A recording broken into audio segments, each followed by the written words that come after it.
Sorcera. This is my power composition. My earliest musical influence, I think, was growing up with my brother. We used to share the same bedroom, and he was in a band. I used to have all kind of instruments. He had guitars, he had a set of drums once, keyboards, all sorts of things. So anything, when he got a new one, I got the old one. But the first one I can remember was when I was about 8. I got a Yamaha PSS30, and it used to have like 8 beat, 16 beat, and I used to cut in between each one and drop a little bossa nova intro in there and stuff like that. And that's, I think, the earliest I can remember with the earliest influence of putting beats together. And yeah, ever since then I used to get my brother's hand-me-down keyboards, and it had like a drum, it was a big one, it had like 4 red drum pads on it, and then I could manually put my own beats together. So I just needed a way to record that down because it had no record on there. And then once I got a keyboard with record on, I started to put together, and it had a little 2-second sampler. So what I actually used to do is record things onto a tape and then high-speed dub them. So my 4 seconds and my 2 seconds turned into 4 seconds if I played it back down the keyboard. So that's the earliest I can remember about sampling. So I was shown the ropes by my brother to a certain extent, because I used to watch him play the guitar. I'd be like, we used to have a twin beds, and he'd be on there with the guitar, and I'd be watching what he was doing. When he was on the drums, I'd watch him and try and play the drums as well. But then when I got onto keyboards, I started to do my own thing with what I now to understand to be chord progression. So I was coming up with little arrangements in my head and things like that, and then when I had the means to do that, that's when I started to do things by myself and develop myself from that point on. I didn't have an operational manual until I got my first, I'd say, real tool that I had to work with, which was a Yamaha DGX620. And me and Mike Aganusi, we used to do an event called Club Skills, and it was really popular. And I remember taking DJX down there, and it's the first time I ever like taught production and things like that. So I didn't have an operational manual until that, which was about 98, 99. The steepness of the learning curve of the DJX was about 2 weeks. I think after 2 weeks I'd pretty much exhausted it of its potential, but I used it to its full ability, and we used to make beat tapes for Gnostix and things like that, and it was good. Do I still own it? Yeah, I do. My boy Mike, who I mentioned earlier, I actually lent it him, and he's got his own setup, and he comes up with some really nice beats. So I'm glad that that's actually like still breathing life and doing a good job. Do I feel it was the right piece to get me started? Yeah, I do. I think it was exactly what I needed at the time. I really wanted an MPC, but I don't think I would have been able to utilize it without learning a transition from keyboard to an actual keyboard sampler that I can have 6 seconds on, and that was an eternity when I first had that. So, yeah. The equipment I use nowadays and why is the Akai MPK 61 and Ableton Live 9. It just does everything that I've ever wanted my MPC 2500 to do, and it's got keys, and I love to play on the keys as much as I do on the pads. So that's what I'm using nowadays. Also on my 2500, which is sat right behind me. I still will jump on that all the time, and that goes with me as well. I mean, wherever I'll be, I'll have an MPC, because I got a little 500 too, but that drives me mad with the 12 pads, so, but it's still useful. The equipment that I've used over the years would be Yamaha keyboards up to the DGX, MPC 2000, and then MPC 2500, MPC 500, MPK 61. I've dabbled with Machine. It's good, but it's just not how I prefer to work. So yeah, that's about it. Do I prefer software or hardware, and why? I prefer both. I can't have a preference. I love hardware for creating because I just love doing something while I'm creating instead of just clicking a mouse. I mean, don't get me wrong, I love Fruity Loops. I've been on Fruity Loops years and that's just as good, but I just prefer the hands-on technique, and just it feels like I'm playing an instrument. Like it just feels like I feel like I'm playing my MPC, like I'm playing the piano, like I'm playing the guitar. So I like to use the instrument. But software, I would do everything else on software. Ableton 9, it's everything that I need, so that's just as important. Favorite brand of musical equipment and why would be Akai, closely followed by Yamaha. So I've got a digital piano, Yamaha, and that's really nice. Yeah, so Akai. The equipment I would recommend to a beginner, if you're serious about sampling, get an MPC or Machine. I think both are really good at creating what you want to create as quickly as possible, so you keep your creativity. And Ableton 9, perfect for doing all the stuff you need to after you've banged your beat out.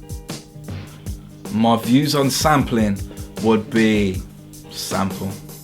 If there's some part in any music or sound in nature that you just want to grasp and hold on to so you can experience that again and again, sample it, use it. I don't mind people sampling my stuff, using anything that I write on the piano or the guitar or anything like that. Sample it, spread it, share the music. That's my view. The music I find myself sampling most and why would be soul, folk, classical, and really old cultural recordings from like Iranian hill tribes and Ukrainian nomads and things like that. I like that culture sound. And why? Because I guess the soul resonates with what I grew up on. I love Michael Jackson so much back in the day. I used to love getting in the bath before going to school, and if I could listen to Michael Jackson while I was in the bath, I'd be happy. And all the old records that my brother used to play as well, from folk to soul records and all sorts in between. So that's why. Do I keep my sample information hush hush, or do I share? I don't go advertising it. However, if you want to know, I'll tell you. No problem. How do I choose my samples? Okay, I do a little thing called going down YouTube rabbit holes where I'll put in a random artist. I might even just put in singer and a decade, and then let's say Peggy Lee comes up. You might scroll down and you might have Diana Ross in a related or something, or then you got Carpenters from that, and then you go on to someone that you've never heard of, and then you've never heard of them, and then you've never heard of them, and then you keep going and going and going until you come across something that you never would have found that's in Arabic characters. So that's what I like to do when I'm feeling like proper digging. So, yeah. Favorite sampler? My favourite software and why. My favourite sampler is my MPC 2500. For the simple fact of I can just sample just anything that's going into it. I ain't got to worry about putting the whole track in and chopping the bits out I want. Just sample it, chop it, and arrange it. So that's my favourite sampler. My favourite software is Ableton Live 9.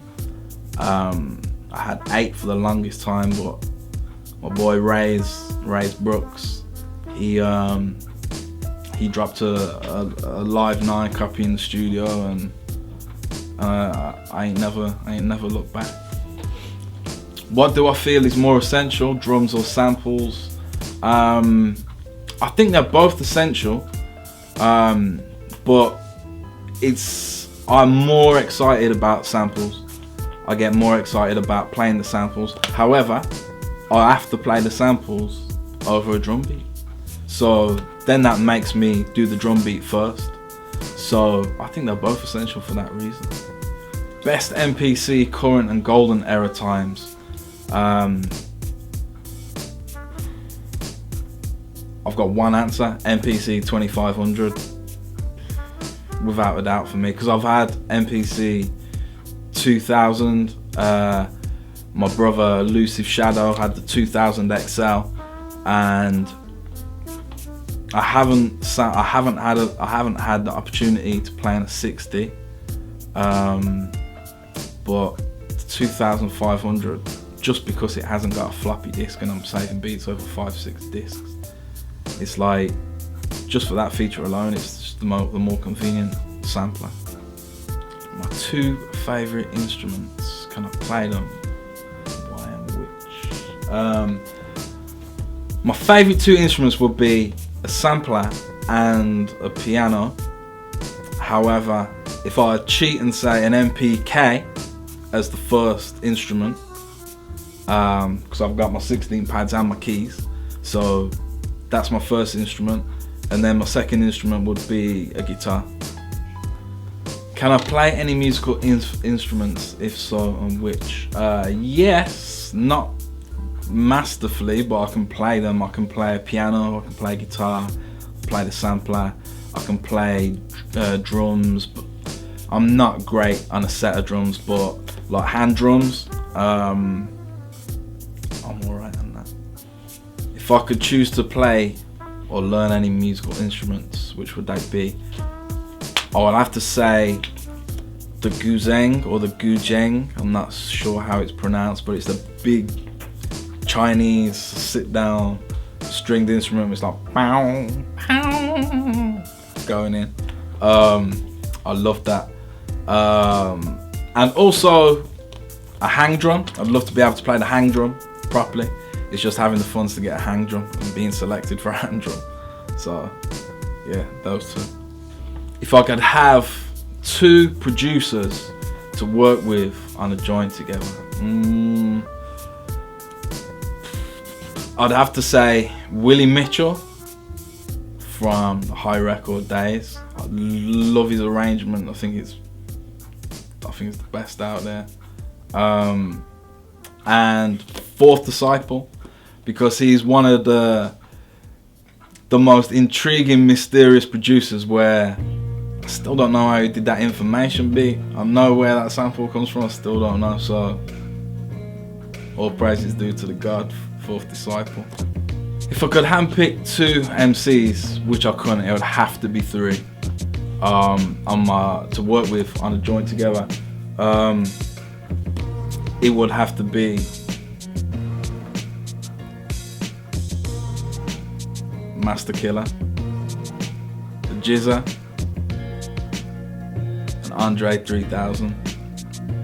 So the top 3 producers, my top 3 producers, and why.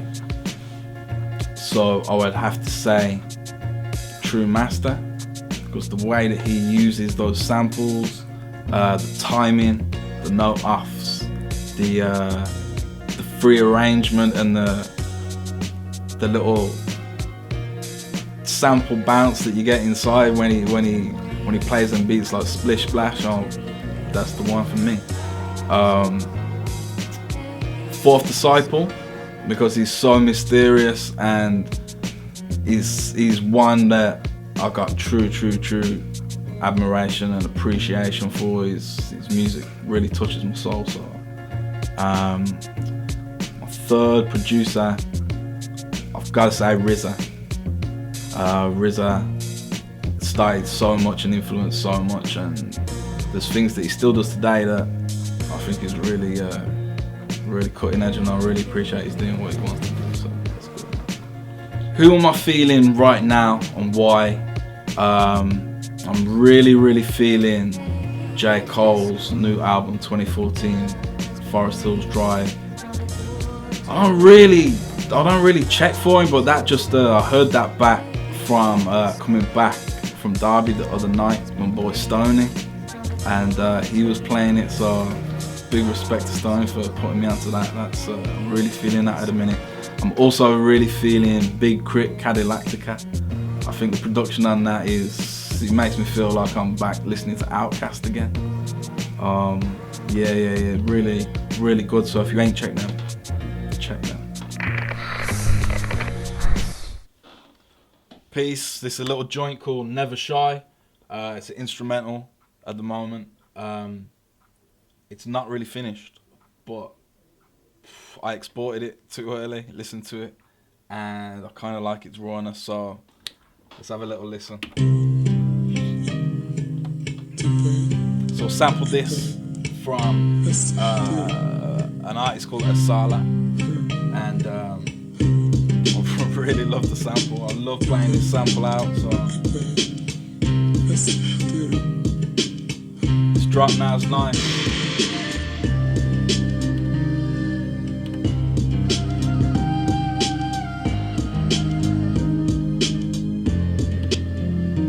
Back around.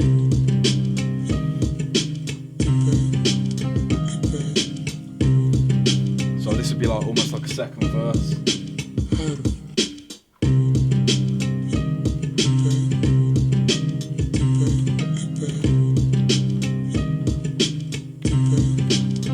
Chorus.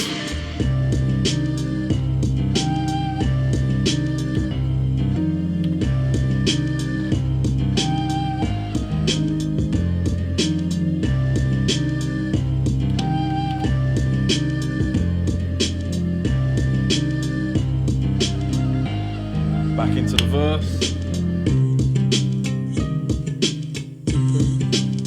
I'm thinking I need some extra bass in there, but I want to keep it authentic. I want to keep like some real instruments in there. Even though it's a sample, I still want to keep that essence. So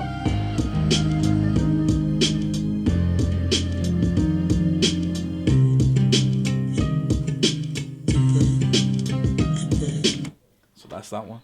Okay, this is another little instrumental. I call this Someone to Trust. The little samples that I got sound like this.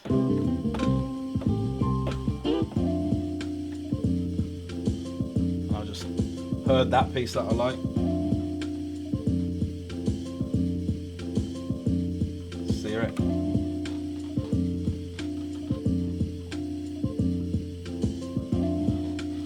Again, another unfinished one, but you can get the general gist.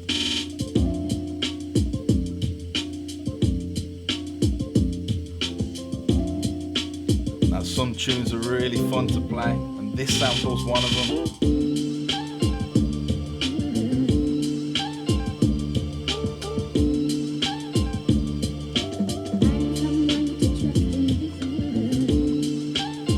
See, this is what that Jizzer and Master Killer joint I'm talking about. You know what I mean?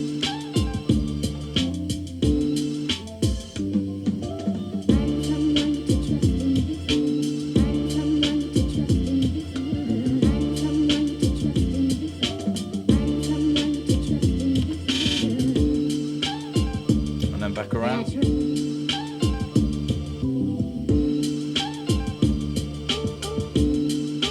Got this flip now.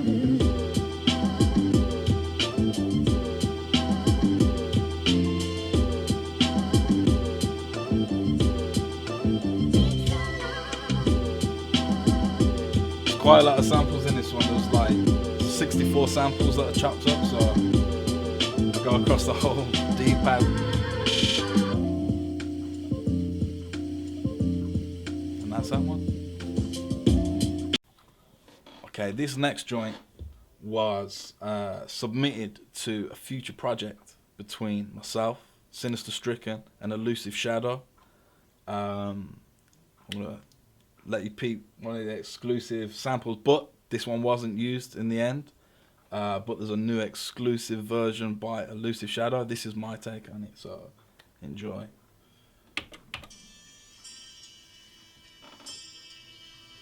So the deal with this was that Sinister Stricken sent me the sample, wanting to have me do something with it, and basically Elusive did the same one as well, and it just turned out perfect that the one that Elusive did for Sinister was the one that was supposed to be, and this was now going to the new Villain album, so watch out for this one coming soon.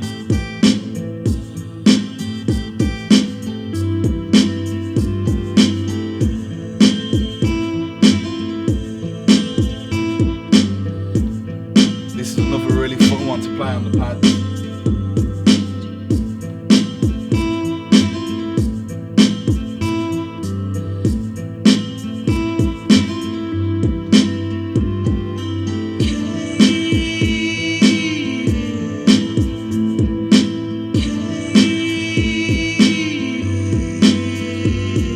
So the hook is back into the verse now.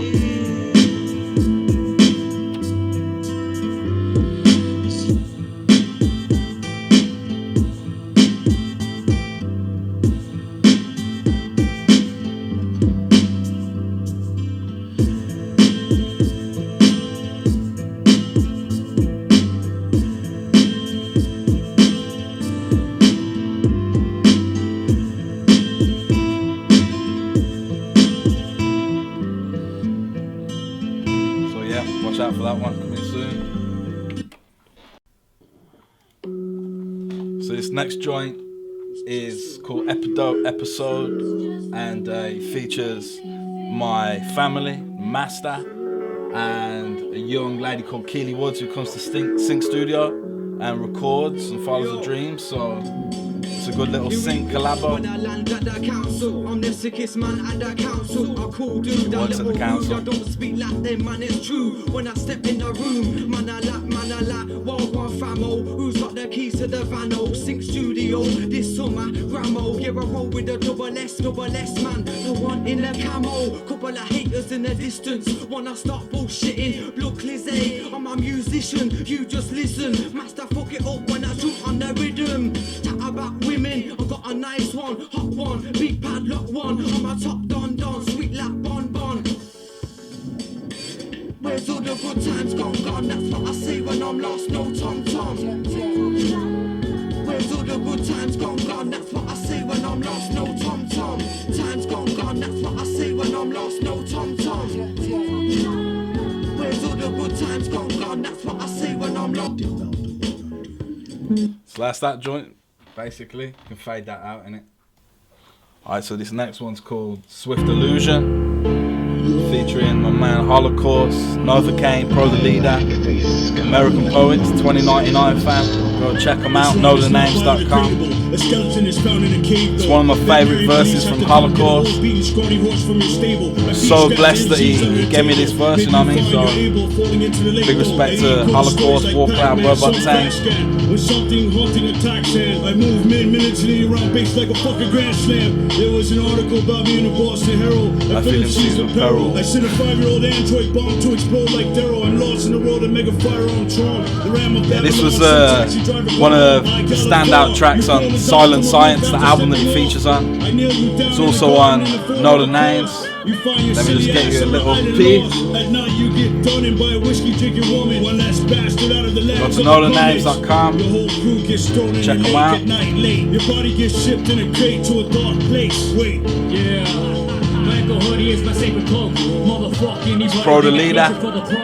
Straight rhyming, you know, no hook, it's all skill. you know the names. Escort yourself to the next exit. While me and my crew be off to the next session. Y'all some narcoleptics always caught sleeping. The leader, yo, I'm really caught resting. West Coast Kings. There was a first version that I did with this beat from my crew Gnostix back in the day, but the recorded version that we did was on Bigger's PC in his studio, and I never got the chance to pick that final export up. So when Novocaine heard the beat and Holocaust jumped on it, that was a wrap.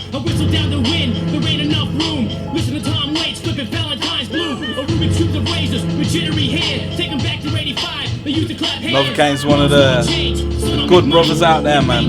Linked me when I was over in Cali, showed me around, was a perfect host, so big up Novocaine, yeah.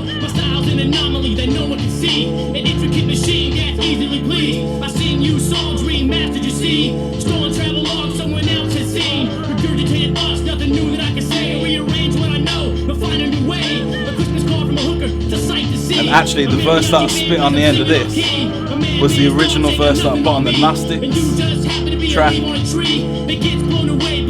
I changed a couple of little bits here and there, but it all starts when I spark darts in the brainstem. Clairaudient audience on my wavelength, clairvoyant man. We see all your disgraces and traces of tears that are rolled down your faces. Meditative status of grace. Quite an old verse, but still a good one of my favourites. This is how Sorcerer summons his creation. This beats like a carcass, I spit out the wing bones. Phones full of splatterhouse videos and ringtones. Throw cheap blows to your toes and your headpiece. You bleed from the inside out over your bedsheet. Not to be nasty, but your whack don't must be remedial class. Left back like K.E.W.E.L.Z. If you can keep up, if you played pro back in the day, you'll know about K.E.W.E.L.Z. Back for the sequel.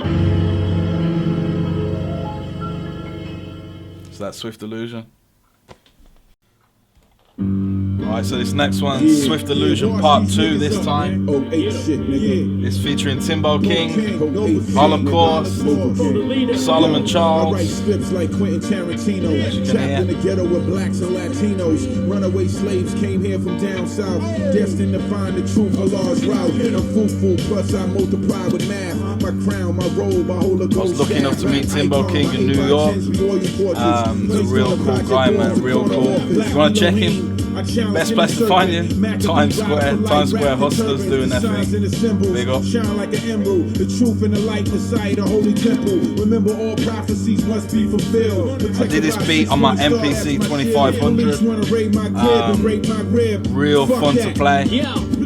I meant to come through and spoil your whole night. You lost your life in the tussle when you do it with mics. My rusty hand grenades explode upon impact. Glacier like fists, unfrozen and cracked. Who needs galactic weaponry and devour whole planets? Words are deep impact, written on granite. I'll never be released, attached to mortal coils. I think this was the perfect number 14 album killer track to kill it with, so definitely killed it for me. The lack of sincerity when it comes to your being. No one was around then, but now they hear me screaming. Inanimate objects, they shouldn't feel pain. But when I rip a microphone, that bitch remembers my name. And I said it on the first track, yeah, you know the names. Made it through the struggle and endured all the pain. Rap renegades, Pro the leader.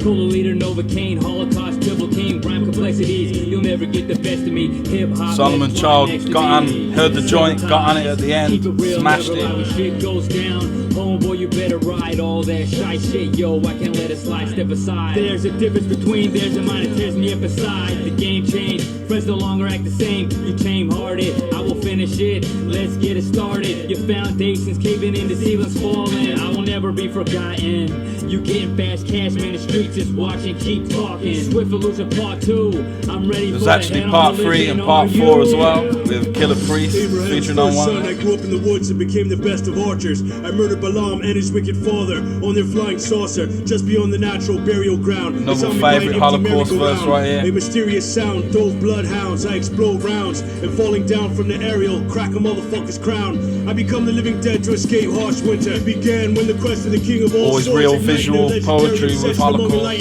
you die in a gothic march, sinners. Sure verse, it's easy easy to love, but it wasn't always easy to get.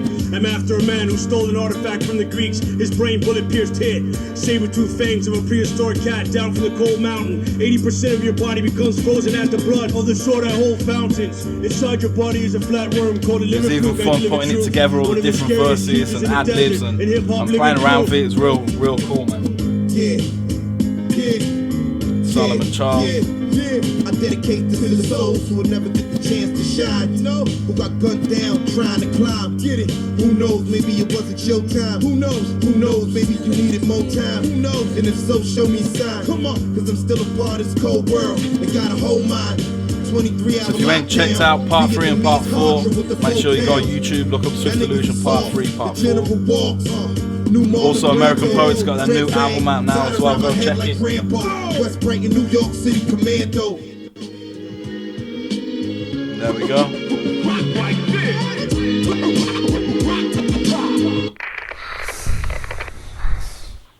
Peace. It's the S-Man in Sync Studio. Here with Rings of Saturn, Tesla, Master. I'm just gonna go through a little how I construct my beats. Hopefully you enjoy the little ride. Alright. So first of all, I would listen to some what I would call rabbit holes. I'd go down YouTube and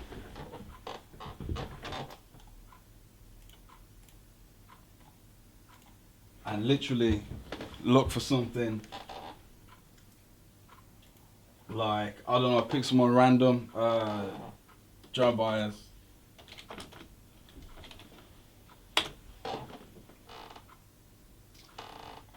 So I'll go down something that's not right at the top, click on this one, and then go down to something that isn't Joan Byers, but something that looks... There's a lot of truth in that too, isn't there? Looks interesting. Do you know this? Well, you know what? We want to have fireworks tonight. As soon as I sample that in, which has magically turned into Eva Cassidy.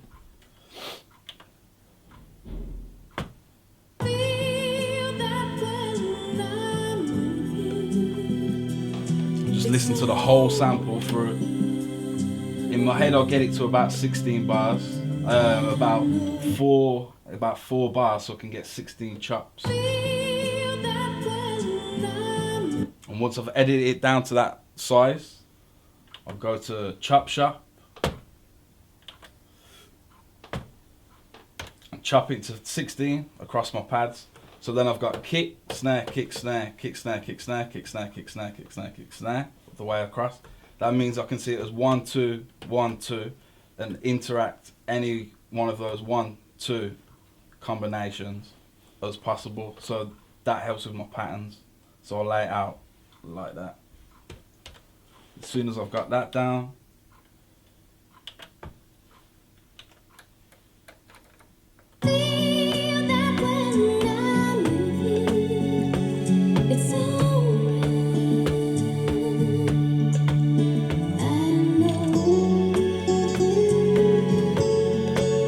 just playing the whole sample through.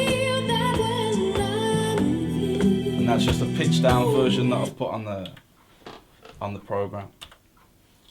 So now I've got them samples, I need to chop it to a beat. So I'll put something very simple in just so I can start playing my samples as soon as possible, because I don't want to lose my creativity and my ideas and stuff. So I'll just go to track 1 and record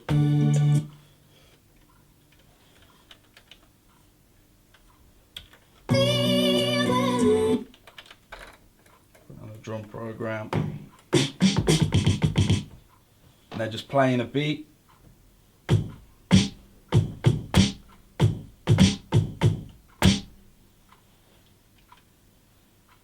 Get the hi-hats on track 4.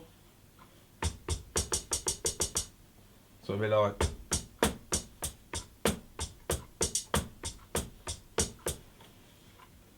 So then I've got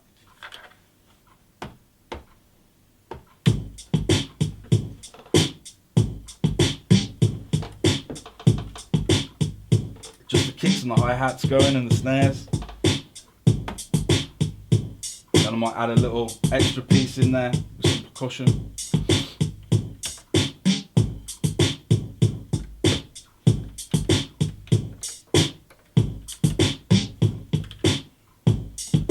And now I can go straight into my samples.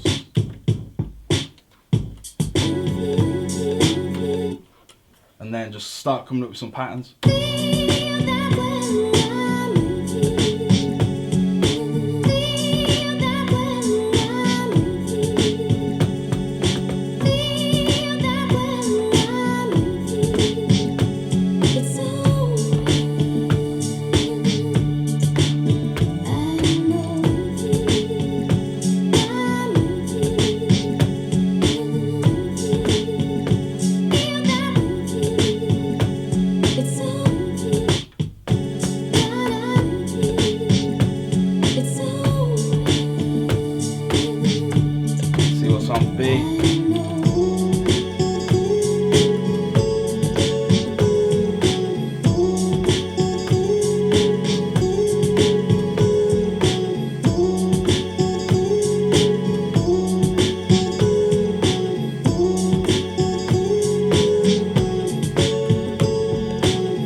And that's basically a rough sketch of then how I would record it in. As soon as I record it in, I'll do the first 4 bars of the verse on track 5. I'll do the second 8 of the verse on track 6. And then I can either start with 6 or 5, depending on which verse comes in. Then the second part or switch up in a verse, I would put on 7 and 8. And then I'll put the chorus on 9 and 10. And then leave myself some options with the chorus on 11 and 12 as well. So on this track I've got 12 tracks. And then I would play it into Ableton and literally just press record, and then whenever I'm ready to come in, I'll just put it in how I would with the samples.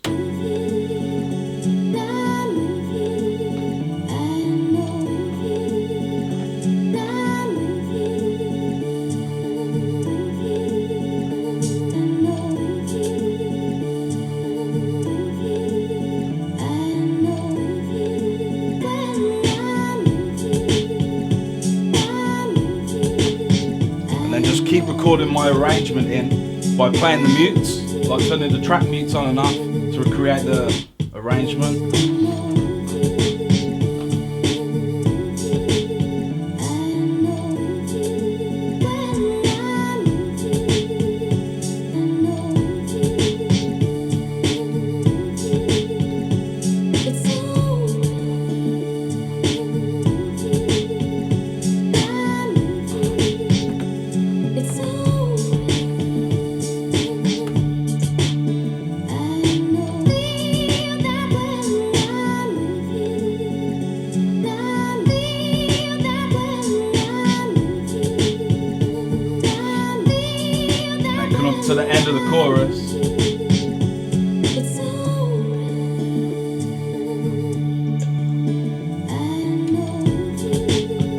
verse.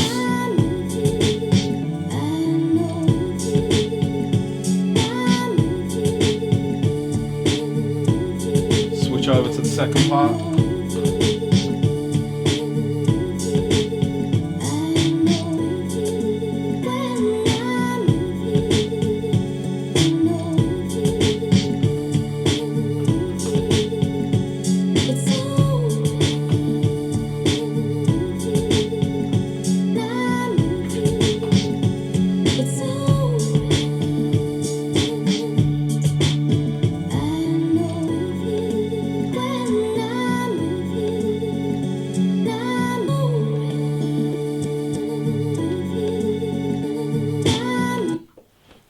And there we go. Then I'll probably fade that end piece out. And there we go, first sketch of the beat. And then after that, any sort of tweaks or arrangements, or if I wanted to play the beat in separate to the samples, I'd do that, and then add all the bass and the filters and everything on Ableton afterwards. So that's the basic MPC put together beat.